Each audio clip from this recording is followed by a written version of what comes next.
I'm Fredrik and I'm the filmmaker. And I'm Leilani Farha, and I'm the advocate. Welcome to Pushback Talks. Leilani, we are rolling again. Here we are. And this is the Pushback Talks summer series. Oof. We have an inspirational guest, a young European politician from the Green Party of the Netherlands, Kim van Sparrentak. And Leilani, you really wanted Kim to be on. You have to tell me why. Because Kim is a complete inspiration and has brought so much energy and intellect to the issue of housing, homelessness, financialization. And she's a parliamentarian. I mean, it's super important. She is in a position to make change, but she's embraced it with so much enthusiasm and energy. How can you not want Kim on your podcast? And I wish our listeners now could see Kim smiling. Welcome to Pushback Talk, Kim. Thank you. This is the nicest introduction I've ever had. Welcome. I'm so happy you're here. So you're here because you're an inspiration, but also because you have commissioned a report to the European Parliament, which the very amazing title, My Home is an Asset Class. An asset class. It's like it's something on the financial market, my home, which then I made a film about something called The Push, which is then lands in the same conclusion. I guess you've seen Push. Yes. Do you recognize this in your own country also? Yes, definitely, and actually all over Europe. So at the beginning of the parliamentary term in 2019, I was chosen to be the rapporteur on a housing report, a report on the current state of housing in Europe. And, officially housing is not a European competence. So officially, the European Union, being the European Commission, cannot make laws about housing. And I think in principle, that's a good thing because people on a local level have a much clearer idea, of course, of what is necessary. So I decided to write a report on all the different aspects where the European Union does have an influence on the housing market. And one of the things that I came to realize is that there is a housing crisis all over Europe, and that we're seeing the same trends all over Europe. And interestingly, while I was writing this first report, I came across your documentary and realized, it's actually not even only Europe. It's happening literally everywhere in the world right now. And one of the things that we wanted to see happening based on the report on housing, where we also called for an end to homelessness in 2030, for a stronger fundamental rights perspective in housing, more attention for the renovation aspects of housing. We also asked to have a stronger look at financialization and how the European Capital Markets Union and all the financial things in the European Union were actually also related to the housing crisis. And it was really hard to get my colleagues even recognizing the word financialization in the report. And then we thought, well, if we as a parliament are not going to call for a report on financialization from the European Commission, we'll do it ourselves. And that's, in the end, My House is an Asset Class report.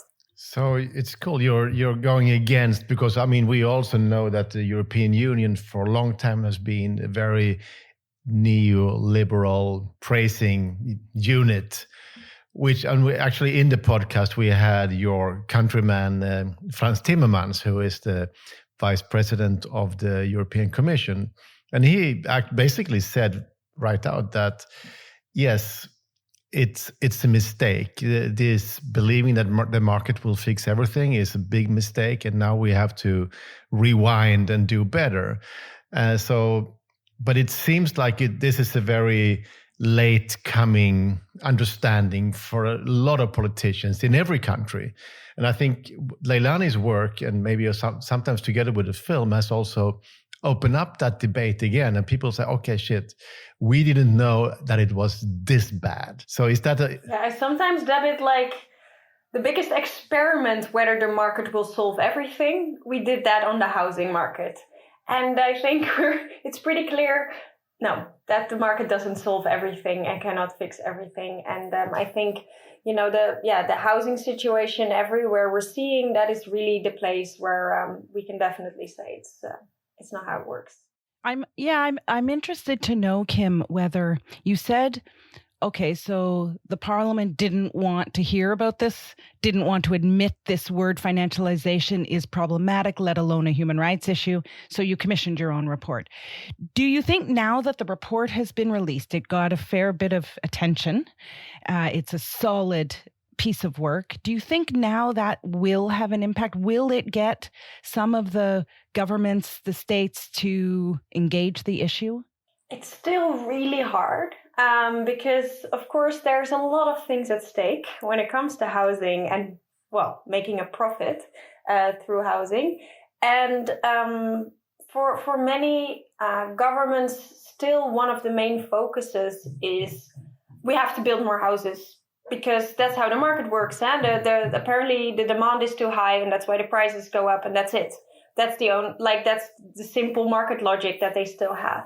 But what I think is very interesting that there is interest. And we also see that, for example, a few weeks ago, the Minister of Ireland mentioned, hey, maybe we have to look at the European level and how the capital flows through the European Union. And it's at this point in time, it's actually very interesting that we have the French presidency who is putting quite a lot of emphasis on housing in the European Union and the housing crisis, and there will be a ministerial meeting about housing, and that doesn't happen very often when ministers tend to not really meet about housing, but the time has come that they have to and that they are, and we do have the feeling that there is really a window of opportunity where we can also push forward our report during that meeting and the message that we want to bring. Leilani, you mentioned quite early that you were so impressed and happy for the work that Kim and her group is doing. What is specific for you? What makes you click when you see this? Yeah, well, I've been working on the issue of financialization for some time now, and to have this very solid report documenting what's happening in Europe as a whole is a huge sort of testament to this phenomenon and the problem of it. You can't, once you see this report and some of the numbers, how much money is being poured into housing as an investment, as an asset class in Europe. There's no ignoring this anymore. And the rising rents. I mean, this report helps us to understand this is a institutionalized problem. It is structural in nature and it's not going away. And so for that reason, I mean, that's one reason I was happy for the report. It certainly works with my own work to try to move governments, because I have had the same experience Kim has had, where people, I mean, Fredrik, you've had the same experience. When Push came out, people couldn't even say the word financialization. They didn't know what it was. Governments were not at all recognizing this. And that continues even now, the way they take a little piece of it that they're willing to look at, but they won't look at the whole. So this report will help us a lot in that way, I think. I certainly intend to use it. Yay. Very good. Yeah. So, Kim, do you feel this kind of that you are breaking new grounds with your work? Yeah, it was actually very interesting to see the reception of the report because, we are in the end a political party that commissions a study. It's, I think, what is in this, what came out of the study, and we got amazing researchers who conducted the study. It's not that we did it ourselves. We get people working for universities who really have a lot of understanding of the capital market union and the housing situation. And the interesting thing was that the reception of the report, it was everywhere. We were front page newspapers in several countries. The Guardian picked it up. Everywhere people were like, okay, this is the first time that we actually have in numbers how big in the end all the money that is spent and how many of these institutional investors, because that is indeed what it specifically focuses on, how much they are buying up. And also that this realization that this is just the start. They're not, it's not like, oh, now they have 1.8 trillion euros of buildings in Europe and that's where it's going to end. No, this is their first step and they're increasing. And every year they're buying up more buildings and more of our housing stock.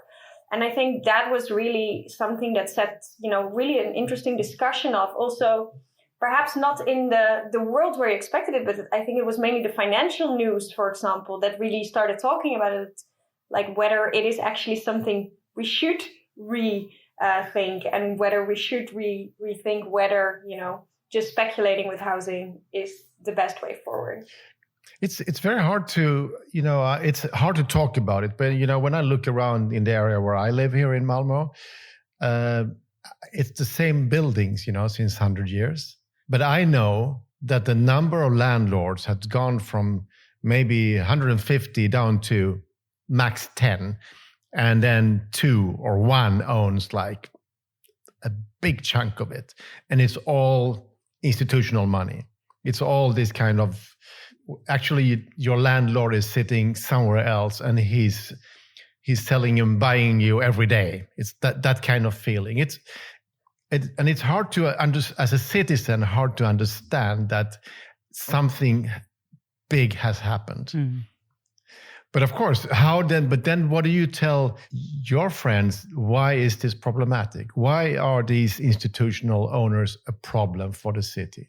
I think it's actually, it's not that hard to explain that when someone owns a house with the sole purpose of making a profit, that means that the prices go up and the quality of the house doesn't go up at the same time, but actually deteriorates because the only purpose is to make a profit. I mean, I think it is quite a clear thing. And of course, we hear all the stories like, but we need more housing, so we need more investors. But that's the thing. They're not investing in new houses for people. They're investing perhaps in big new penthouses for the wealthy to invest in. But they're not actually contributing to creating more houses for people who are at the moment struggling to find a house. Yeah, I sometimes try to explain it that the old landlord was like planting a forest. He had a long-time perspective of owning a house, and of course he would make a profit out of it. But these guys, they want to make a profit in like 2 or 3 years time period. It's like it's very quick turnarounds of that money. So not just want to, they actually have to. The way their deals are structured, they have to get in and out within a certain time frame, and it's a short time frame.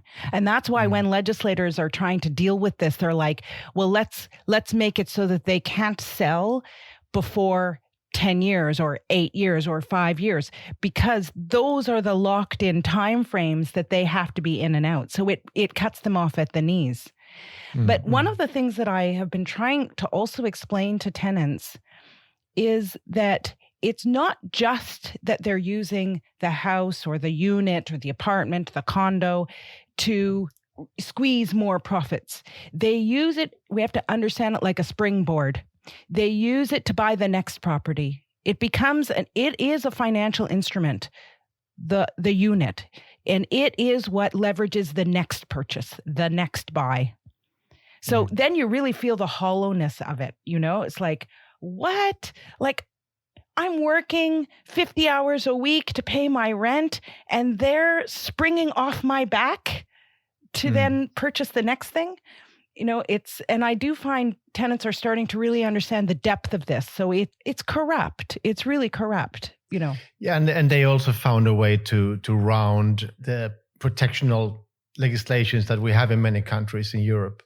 They found a way to make the whole system dysfunctional, which is kind of smart of them. But we also, we dubbed it playing Monopoly, and I think that is what it is. It is exactly what they're doing, They just first buy the cheaper first houses, and then they make profit with that, and then they can buy the more expensive streets, and it's exactly what they're doing. Yeah. But then with the houses that people actually need to live in, and not little, wooden playthings. Yeah. Fredrik, if I might, because Kim mentioned this idea too, that we should just build more, and then there will be so much housing that the prices will come down, and then the low-income people, the people working who are struggling, will be able to afford housing. And not only do we know trickle down doesn't work, that's it's known now. I think we put that to rest. But also, I love this idea that we should go to the people who are causing the problem to solve the problem. I find this kind of ironic, right? The very people who are making uber amounts of money, the Blackstones, all of these real estate investment trusts, let's go to them and let's get them to solve the problem. When do we ever do that, right? I mean, that's not realistic, in my opinion. Yeah, well, I think we've also tried to do it with the climate. Yeah, true. And asking the big fossil fuel companies to come up with renewable energies, and they didn't really do that. Very good point. Yeah. In my film, we found out that American private equity fund Blackstone has become really big and influential. I know that they're also operating in your beloved country, Netherlands, and around Europe. And so you've been in contact with them, have you? They reacted on your... contact with me. I haven't spoken with them yet. But they reacted on your report. Yes, they indeed reacted on the report. They sent me a letter explaining to me that it's not as simple as we put it in the report, and that actually that they are, they're helping. They are helping the people by investing in housing. Otherwise, no one else would do it. So that's what they put in the letter mainly. And I'm happy to go have a conversation with them and let them explain it. But we haven't made an appointment yet. But Kim, you should ask them if you can bring a friend. I was considering that because you should bring Leilani. Yeah. I actually consider doing that, but then I don't know. We just I tell you I'll bring my assistant, and then you show up. What do you think? Your new assistant. My new assistant. Rest assured, Kim, if you tell them that you might like to bring me, the meeting will be canceled. That's why. I just say I have a new advisor who that's right. The intern. Note taker. I'll bring the intern. Right. But then your New York Times wrote an article last week about Blackstone, and they're stating that it's the biggest landlord in the country, and their Blackstone rents are growing at 2 to 3 times the inflation. So the rents are the inflation is getting up, but their rent is 3 times higher. And as a result, Blackstone had its most remarkable results ever in 2021, with its stock up 80%. So rents up 3 times more than the inflation, their stock up 80%. And, sorry. Go ahead, Fredrik. No, go. No, please. I'm sorry. Conclude. What are we taking from this? It makes me so angry. So as one of our guests in a previous podcast, Peter S. Goodman said, Blackstone positions itself, and Kim, you said it, right? They're saving the world. They are saving the world, and they are addressing the housing crisis. Here you have Fredrik revealing some statistics and information that show you how completely corrupt this is. It is evil because here's Stephen Schwarzman, the CEO of Blackstone, boasting that he's had the best quarter returns ever in the history of Blackstone. And most of it is off the backs of tenants who are not only struggling with inflation, but now struggling with rents that are 2 or 3 times the rate of inflation. Imagine how poorer they are as a result. And he's standing proud that his stocks are up by 80%. And what a great year it's been. And people are struggling with the pandemic on top of all of this and climate change. If we look at how many people have lost their source of income in the past 2 years because of the pandemic, and then you can still boast over that, it makes me a bit nauseous. Yes. Yes. It pisses us off, honestly. Yeah, it's true. But how do we fight this, Kim? Well, there's a lot of things that have to be done, and that's why I'm really happy to work on it on a European level. But actually, I'm in touch with a lot of cities about this, because we have to work on every level to make sure we can have change. And on every level we have to do something. So I think what is really important for the European level is to make sure we have more transparency. We have this capital markets union where the whole idea is money has to flow, and we don't care where it goes or where it comes from, unless it's really, really something dodgy. But it has to flow, and the more the better. That has to change. We need a transparency register, specifically when it comes to the housing and building stock, to really give an idea of where the money is going. Because when I talk with cities, that is what they are struggling with the most. It's not even that they notice all the time that Blackstone is buying up their property. They have no clue who actually owns their city, who owns their property, their buildings, their housing, their property. So I think on a European level, that is really, we have to get a better idea to grasp it. Another idea is to see if we can include it in the social taxonomy and make sure that housing is, housing might be seen as something that is only, is something that if you are an investor is a social thing to do. I think we have to be really, really strict on making sure that that's only a thing if you actually provide affordable housing and not just try to get more money of it. But on a local level, and this is very interesting what's happening in the Netherlands now, because the laws have changed. We can now finally make it the rule that if people buy a house in a city, they have to start living there themselves. That's the new rule. I don't know what the English term for it is. I'm sorry. Zelfbewoningsplicht. Beautiful word in Dutch. One of my favorite words in the last month. Zelfbewoningsplicht. Yeah, zelfbewoningsplicht. Yeah, so you have the duty to live somewhere yourself. And I think that is a very important thing, because it gives, on the one hand, these investors just can't buy them, but can buy these houses. And it gives actually the people who want to buy a house and want to live there more opportunities on the housing market. Cool. Leilani, you have to. This is something for you to use now in panels. It's in my directives. Zelfbewoningsplicht. Yes. Can you say it? I can't say it. I'm not even going to try. Not with this head cold. No. But I will say this. There's a couple of things that... You're too serious. Come on. I'm too serious. Very serious. Back to financialization. The thing that I noticed in the report that you did that relates to sort of how do we tackle this? And it's why sometimes I wonder, what am I doing at the international level? Is there a role? Is there something that needs to happen at the global level? And after reading your report, I thought, yes, there it is. Because so much of the money that's flowing into Europe and buying up Europe is from pension funds in the United States, pension funds in South Korea, et cetera. So and of course, Blackstone's capital that it brings in is all foreign capital. So I think I love the idea of more transparency at EU level, 100%. And I actually agreed with all of the recommendations in your report. They're excellent.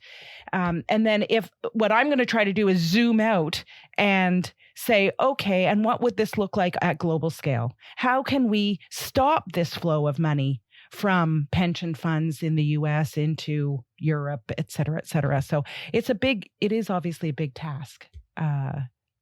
We can do it though. Yeah, I don't think we're going to solve it in one podcast, but I do know that there's a lot of amazing people that are fighting for it amongst you. So yeah, exactly. What would it mean if housing were a fundamental right? You write in your report. I mean, it's interesting. I mean, this is what we come from. I know what it would mean. Yeah. So it is.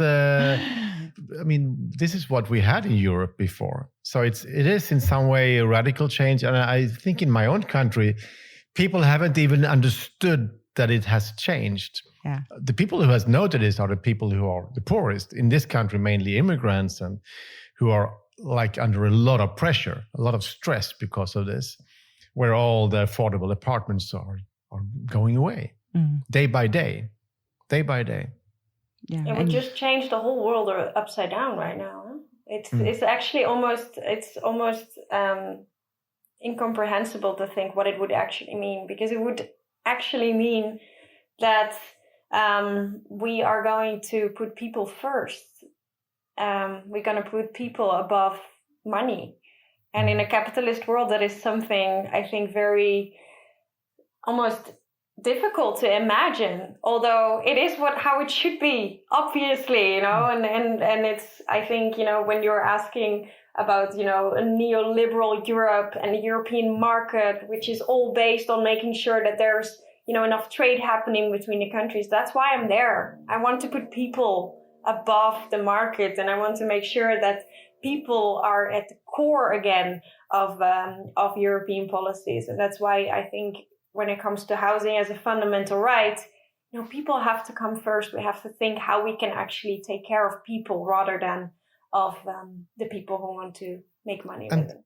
Exactly. And Kim, tell me about your own journey. I mean, you're 33. I don't not 32. Say 32. Sorry. Oh my God. Now I messed up. But how did you start? I mean, you're a green politician, so I guess the climate and the planet is being high up on your. When did you get politicized in your life? I was very young. Yeah, well, I think I really got politicized in high school. I had some amazing teachers and especially my history teacher, who also taught us about democracy and about current politics. And he started many of the classes with, boys and girls, I really don't want to influence you, but I read this thing in the newspaper today and started a rant about how the world was unjust. So that was always something that, they really, we had a lot of debate classes, and they really started to already make you think a lot. Like, I think that we already got in high school what many people get only at university, when they really push you to think for yourself and get your own ideas. So I think I've been very lucky. Also, looking at many of my classmates who all ended up in politics. Many of them, it's super interesting. It's just a tiny high school in the countryside of the Netherlands. There were 2 schools in my hometown, Middelburg. And I mean, I went to the non-Christian one. There was a Christian one and this one. And I think we've just been very lucky with the teachers we encountered there. And there at some point there was a protest in the Netherlands. There were strikes, student strikes. Not for the climate. I'm a bit older than that. But they were for better school rules. And there was a protest in front of my school. So the kids from the other school came to my school. And they were standing on the streets, and the police decided to just come in and hit the students. And that was really a moment where I was like, okay, so if you, as a 14-year-old, stand up against the system, first, apparently you get beaten up. What is this? Wow. And for me, that has been such a driver always, that, if you want to be heard as a young person, you have to stand up for your rights, and you have to push even harder to make your voice be heard. And I think that is, and then, I became more of an activist also in the climate movement, in the feminist movement. And I think that is something that still drives me. And, I'm one of the youngest members of the European Parliament now, although I'm already 32, but in that world, I'm very young. And it's still something that really drives me, that I try to stand up for people that don't have that voice. And I feel it's a privilege that I am there to be able to try to represent the people that don't have a voice. And I try to go out as much as possible and talk with the people that I do this work for. Cool. Really, I liked it. I've just been back from Chile, where actually a movement of high school students changed the country, and now the president comes from that movement, as he's only 35, and it's also young women in the lead in many places. So you're a part of a global movement, I would say, and that's really inspirational. Putting the planet and human rights first, I think that's something Leilani likes, isn't it? I do. I like it a lot. And I actually think it takes a tremendous amount of courage to, one, believe in something, and two, to put yourself out there as a change maker, a possible change maker, to run for political office. It's all very courageous. And then once you succeed, to actually use your power and privilege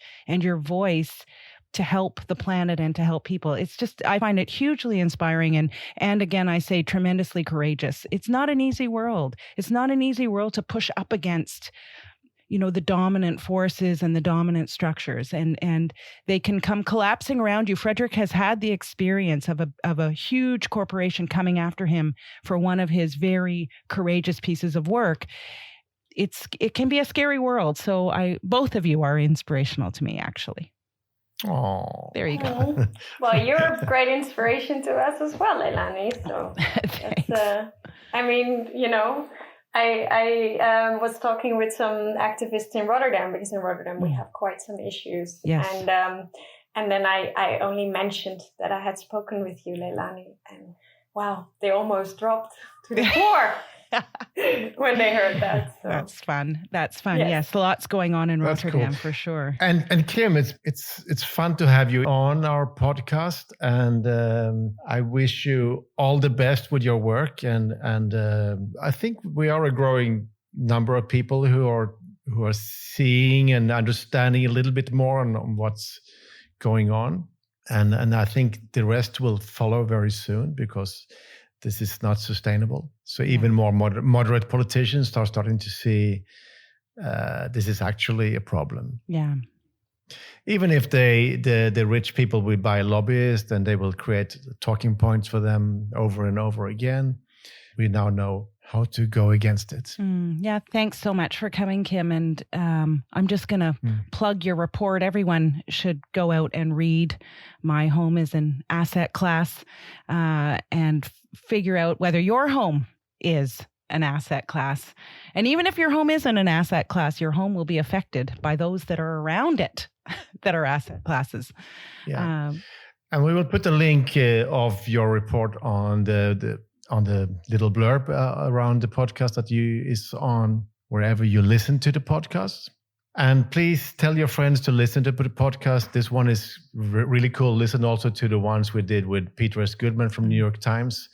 It's very much up your alley. Yeah. Also, Kim, Peter S. Goodman's work. It's a very, very angry New York Times global economic correspondent talking about exactly what you're talking about. So there's a lot to learn. And so we are not alone. I think that's a very good feeling to close this with. So thank you, and see you soon. Keep going, Kim. Keep going. Thank you. Thank you so much. And also thank you for all the work you're doing to put this important topic so high on the agenda. It's really invaluable to have people like you, actually, that I can refer to in my work then again. So thank you as well. Thank you. Goodbye.